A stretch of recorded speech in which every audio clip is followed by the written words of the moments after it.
Good evening, everyone, and welcome. My name is Chris Lieber from 911simulators.com. You also may know us as Save Corporation. We manufacture emergency telecommunicator simulators. You can find our simulators in state training agencies, call centers, high schools, community colleges, universities throughout the US, and even some overseas. I'm very excited to kick off this event, and you guys are in for a great conference. If you'd like to learn more about 911 simulators and other vendors, please visit us Monday through Wednesday at 9 p.m. in the vendor area. Now I'd like to hand it over to Tom Washburn, Lapson's Executive Director. Everybody, good evening. Depending on what coast you're on, we have people from Maine all the way to Alaska, all the way to Florida. So it's a really exciting conference. It's really exciting to have all you guys here. We welcome our board members, our teachers, our state administrators, everybody else that's attending. This is our first attempt at a virtual conference, and I will tell you that I'm a little bit nervous, but I will in the end go over some of the website with you and explain some things on the website. All right. So I want to start off tonight with just a message of encouragement. We're in a really difficult year, obviously, with COVID and everything else. Particularly, I feel like our pathway's been heavy hit, particularly if you teach in the law enforcement side. To me, it's very reminiscent. 2020 reminds me of 1970, even though at the time I was only 3. But, you know, because of what was happening in Vietnam, and you had situations like My Lai, and people weren't happy with the government, and people weren't happy and with other things. There was a lot of societal change. You know, it got taken out on the Vietnam vets. And if you have ever, you know, if you're familiar with the time and the history of the time, you know, they had vets coming back in the airport and they were getting spit on, and it was just terrible. And when we go back and we study the Vietnam vets, there's some of the most severe PTSD, suicide rates, things like that, because of the way they were treated and the difficulties they handled in the war. And I really feel like that's the way law enforcement is today. I feel like people are not frustrated with us as police people. I think they're frustrated with some government structures and some things that are outside of our control. And unfortunately, those things are being directed at us. And for those of you who are still in the patrol car, I know a lot of our instructors still work at least part-time to stay current. You know, I just feel for you right now. It's been a very difficult year, to say the least. But I hope, and pendulum swings. I'm hoping folks will, you know, see that and begin to humanize us again. And I know that in the program rooms, it's been a struggle. I've spoken with an instructor just this week where he had a thin blue line flag that he's had for years. And somebody got upset about it, and he ended up in a very difficult situation. And so I can understand how frustrating that is to be in the classroom right now. And you're probably having students ask a lot of questions, and you're having a lot of you know, possibly some very difficult conversations in your classrooms.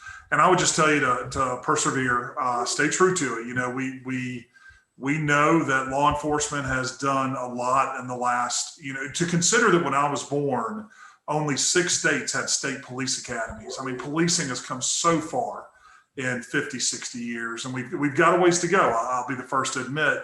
And I think that's why I am such a big fan of our programs, is because we are the hope of improving and the professionalism of both law, firefighting, EMTs, legal services, security, corrections. We're training literally tomorrow. You know, our slogan, you see it all over our website, is we're training tomorrow's heroes.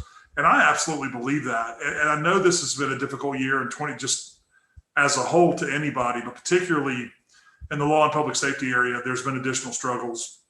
But I want to encourage you, you're not alone. We are a big community group, and feel free to reach out to us for support. But also I want you to be encouraged to think that, you know, we are the change that can happen. We can be the hope. And I've had this conversation with a lot of folks about what we do in our law and public safety classrooms. And you know, I feel like the students that left my program had excellent cultural diversity knowledge and had excellent cultural sensitivity, really understood how to interact with people, more so than people not in my program. And I've had a lot of feedback from my students over time on how much our program really impacted their lives and changed the way that they viewed the whole world. And so, and in fact, a lot of emails from some of my former students who aren't law enforcement or public safety who have had difficult conversations with people because they do know from our program the truth about how we operate and the way we do things. And so just realize what you're doing is incredibly important, and take the opportunity to develop your program in such a way that we are designing and developing the heroes that our country needs and that our society and our community needs, and teach them, the sensitivity, and teach them the empathy. We have that unique position. Our research shows that about half of the kids in our programs end up in the career field, from social worker to firefighter to police officer to correctional officer. And that's important. We are definitely, if you think about it, in the 30 years that I taught, we estimate that I taught about 3,400 kids. And that tells you that I have about 1,700 people working in some area of legal and public law and public safety. And we have an ability to make that impact. In fact, to share with you, just as you move forward, hopefully you'll have your former students reach out to you and say things to you that I've been hearing. When I retired, it was really sweet. A lot of the kids, well, no, they're adults, but they all reached back out to me and talked about things. And, I've got a police chief that's a former student of mine. I've got a fire battalion chief that's a former student of mine. Unfortunately, I have about 400 attorneys. I say that as a joke. I'm just kidding. But I have a lot of attorneys out there that used to be my students. In fact, Sierra Schultz just this week got named the head of the trial division of one of the largest DA's offices in the Southeast, and just really proud of Sierra for that position and that promotion. And she started back with me, in 14 years old in ninth grade. And that's been very exciting to see that happen. So I want to encourage you to look at the long haul. We are in a pendulum swing. We are on an extreme. I think if the pendulum swung anymore, it'd fall over. And I don't think that's going to happen. We're a resilient country. And I really do believe that the vast majority, the silent majority, supports and understands. And they know there's things we need to fix. And I don't think anybody denies that. And I think there's things in our society we need to address. Don't get me wrong, I'm not dismissing that. Growing up in Atlanta, I grew up in the shadow of Martin Luther King. In fact, as a kid, I had the weirdest associates of heroes. My biggest hero, because I'm Southern Baptist, was Jesus. My second biggest hero was Martin Luther King, because I was from Atlanta. And my third, don't laugh at me, was Robert E. Lee, because I'm Southern. So I just had this weird hero mix as a kid. And number 4 was Hank Aaron, because I was there when he hit 715, and, growing up in the South, we had all that. But it was a time where those things were, we had so much hope. I remember 8th grade, we had Martin Luther King Day. It was the first time Georgia had recognized it as a holiday. And I was at Banneker High School down in South Fulton, down in College Park. And it was just so exciting. I remember everybody being excited. In fact, there was a couple of kids that, being the idiots they were, grumbled about, and my sister made the point. She goes, "How can you complain about another holiday regardless of what it is?" And even those guys kind of got it. It was awesome. We were celebrating it. And I remember going to a lot of King Day stuff growing up, being here in Atlanta, and just, I just hope we get back to that. I hope that we spring out of this 2020 with some hope and some excitement and some encouragement in the direction we're going. And I think we in education, absolutely, what you teach in the classroom today changes a generation. We can change the fabric of our community. We can change the very nature of law and public safety in America. And I want to give you that charge this year as we're going into the future. This is a great opportunity for us to have discussions. Don't shy away from them. By the same token, though, stay true to your pride. I mean, I served in law enforcement just 5 years, and I've got some very close friends that served I've got a friend that served 34 years, and there's no reason to be ashamed of that. I mean, I went every day. I did my best, don't feel ashamed in any way. Moving forward, I want to encourage you in the classroom to go back to the 3 R's as the modern sense of the 3 R's. Number 1 of the modern 3 R's, if you've heard this, is relationships. The most important thing that these digital generation kids need is relationship. They need communication. They need connection. This generation is they don't know a time that there was not an iPad, there was not a smartphone. And a lot of them how many times have you gone out to dinner? Well, I guess with COVID, not much, but before COVID, do you remember ever sitting down and seeing a whole family at a table? Everybody has their iPads and their iPhones and nobody's talking.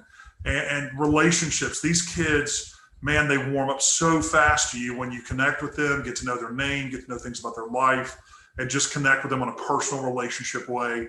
And you have opportunities to do all kinds of amazing things.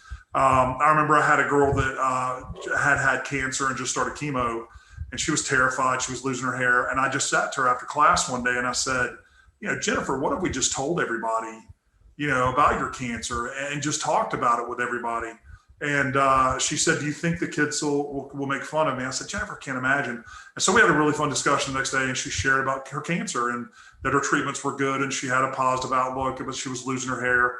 And a lot of the kids, but she came back to me after graduation, about 2 or 3 years later, and said that dramatically changed the way that she saw her cancer treatments and her personality and her perspective, and just wanted me to thank her. And y'all, I didn't even think about it. Just kid comes in class one day, she's having to wear a head covering, which at the time in our school was prohibited because of gangs, and kids were asking questions. And I just thought, I'm just going to encourage this girl, give her a chance to see what she wants to do to work this thing out. And, I remember having my first transgender kid and working through that. And if y'all know me, I'm a moderate but slightly conservative guy. But we work through it. And, my whole attitude toward it is that these kids, every single kid comes to our door, whether you think they have it together or not, they're all struggling. Nobody gets through adolescence without some scars. I always joke, nobody makes it out of puberty alive. In our household, we called it pooperty, because it's a horrible time in your life. And you have that opportunity to be there. Even if you teach the older kids, if you're with community college kids, they're still, they still need that connection. They still need that confidence. They still need those people who encourage them. So one of the first 3 R's to me is relevance and relationships. And I'll tell you a really quick story. I had a student who was this amazingly good looking kid, and he was starting quarterback, and everybody thought he had everything going on. And about second year I had him in class, he just seemed really, really down one day in class. And I pulled him in the office and said, hey man, what's going on? And he started talking to me, and over the next few months, come to find out he had a very terribly alcoholic father who, this boy would come to school at 6 a.m. to work out in football. He went to class all day. He studied after school with friends, and then he went home. By the time he got home at 5 or 6 o'clock, his father was usually passed out and vomit. And he had to bathe his father at 16 years old. He had to put his father to bed. He had to try to make sure he ate some food. And then he would go do his homework, get himself ready for bed at 16 years old. And so don't ever assume that all-star quarterback isn't struggling with something. Get to know those kids, build those relationships, and encourage them. At this point, I can promise you. I always said, if you cut on the porch lamp in South Georgia, you've seen all those bugs come on porch lamps in South Georgia. That's what happens when you teach and you open your heart to these kids. Is they're going to come flocking, and it's going to grow your program, because kids want to be a part of something where they feel like, they've got a teacher that cares about them. So relationships. Secondly is relevance. And right now, we can tie things into relevance all day long in our class, from stopping the bleed to, teaching them, if you're teaching the EMT paramedic stuff, kids love that stuff. It's so relevant to them. Fire, last year I remember I had some kids in the fire class I taught, and they didn't plan on going in fire. And, but they talked about how much they learned in the class about stuff they never thought about. We actually did a walk-in field trip to near a house they were building, and talked about houses are built, and talked about fire, the way fires move through houses. And, it made it relevant as much as possible. I feel like in the general law and public safety classroom, we can bring relevance into the classroom every day. Last year, I taught the kids about the history of protest in America, the constitutional tie-in. If you didn't know, during the Boston Tea Party, there were rules to riot. A lot of people don't know this, but if you're on my Facebook post, because I posted about 6 months ago, but riots were considered a part of the public outcry, part of the mechanism with communicating with your government, protest and riot. And so if you've ever heard the term reading the Riot Act, what that literally meant was, in the colonial days, if the court official read the governor's Riot Act, it told you that you had 20 minutes to return home, or you could be arrested. And that's literally what reading the Riot Act, if you've ever heard somebody say that. My mom used to say it whenever me and my brother and sister were acting up. She was going to read us the Riot Act, which basically threatened you with severe penalty. And so, that was our colonial ancestors. They'd raise Cain and break stuff. But it was really interesting because the riot had very specific rules. you could only damage government property. You couldn't damage individual property. So let me get back to the Tea Party. So in the Boston Tea Party, they threw all the tea overboard, which I'm sure you know that part. But you may not know the part whereas one of the boats that Sam Adams was on, when they were raiding the ship, they accidentally damaged one of the footlockers of one of the sailors. And Sam Adams and another guy went back and built this guy like a 10 times more expensive footlocker and took it to him the next day because you weren't supposed to damage private property. There were rules to the riot, but the riot was seen as critical and essential.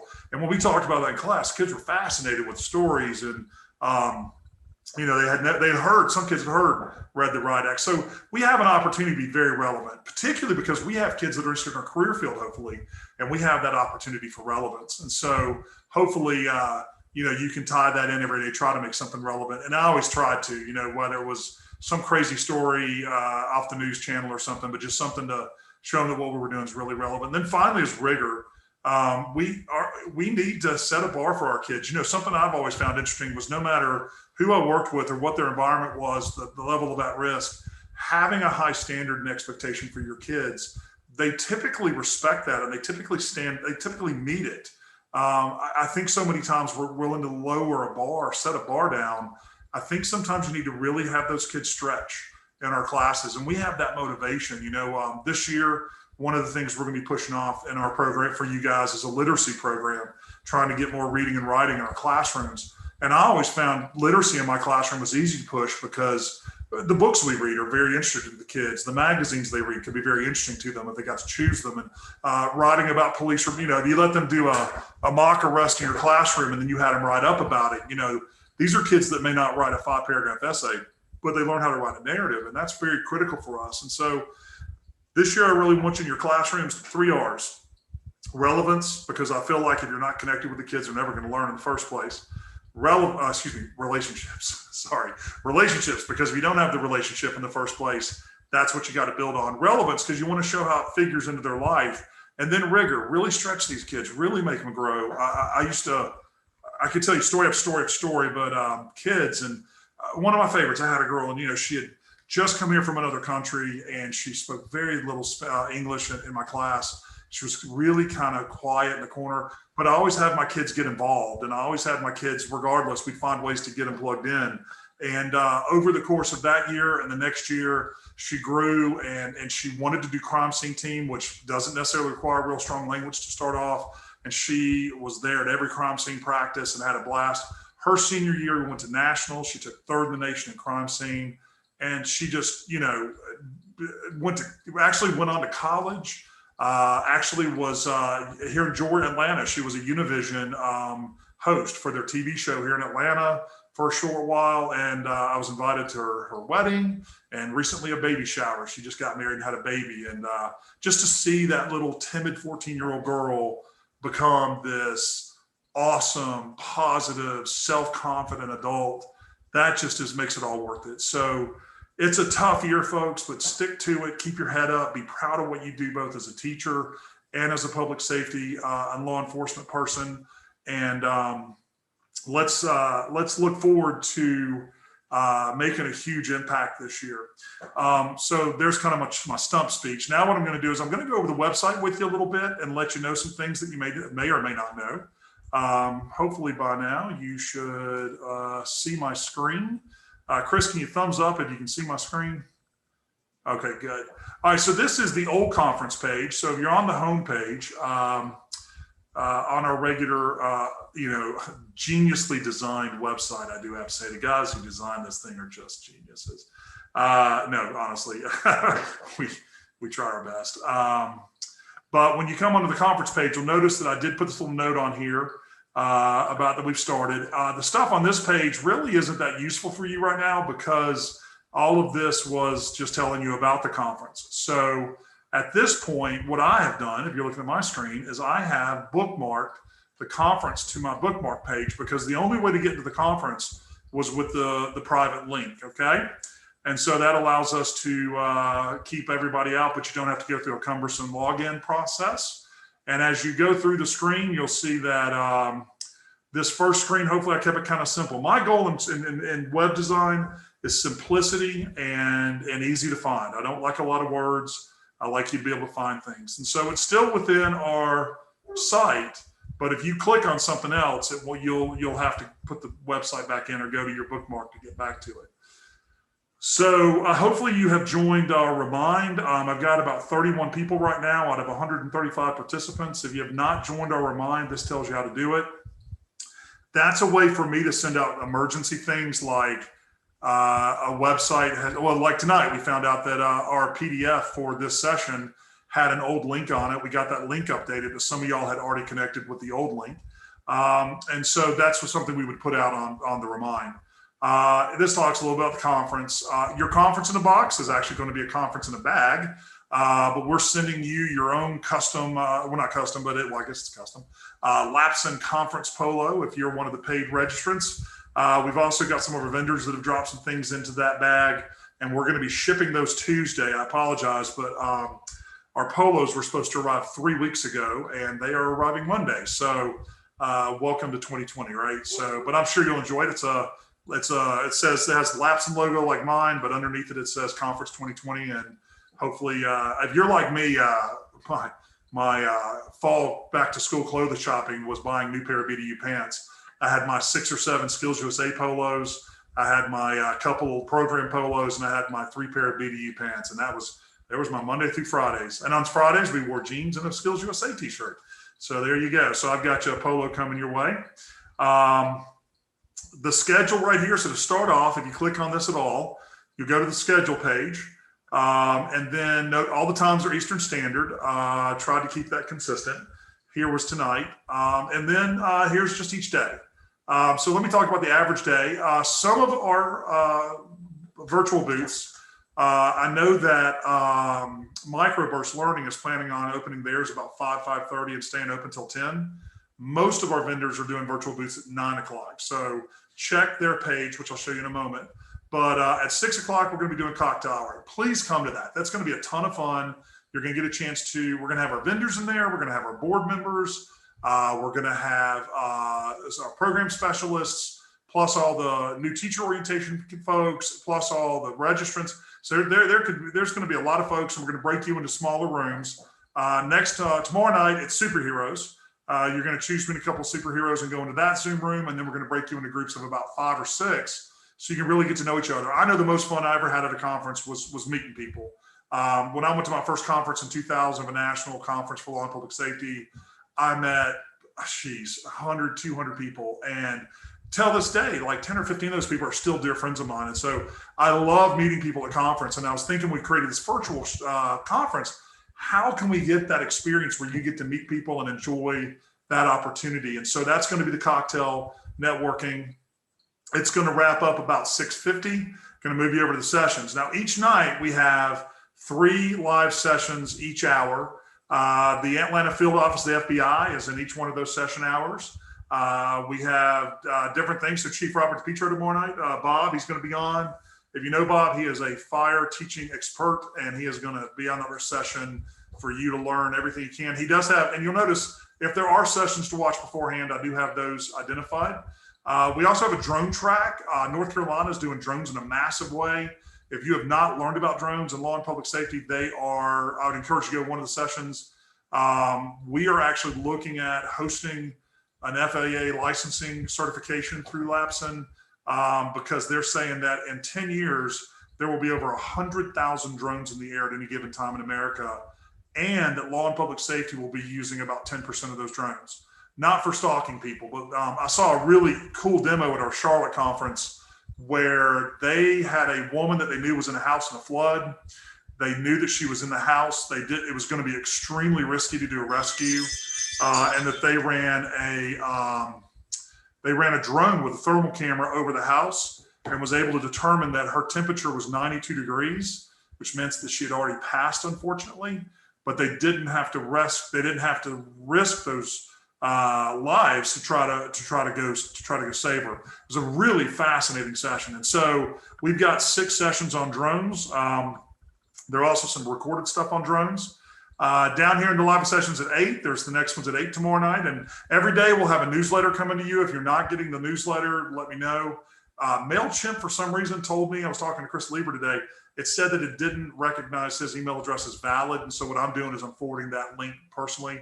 Also, I'm starting to show up in spam. I hate that, but you got to look in spam sometimes for me. And that's really kind of annoying because, but you know, that's what happens.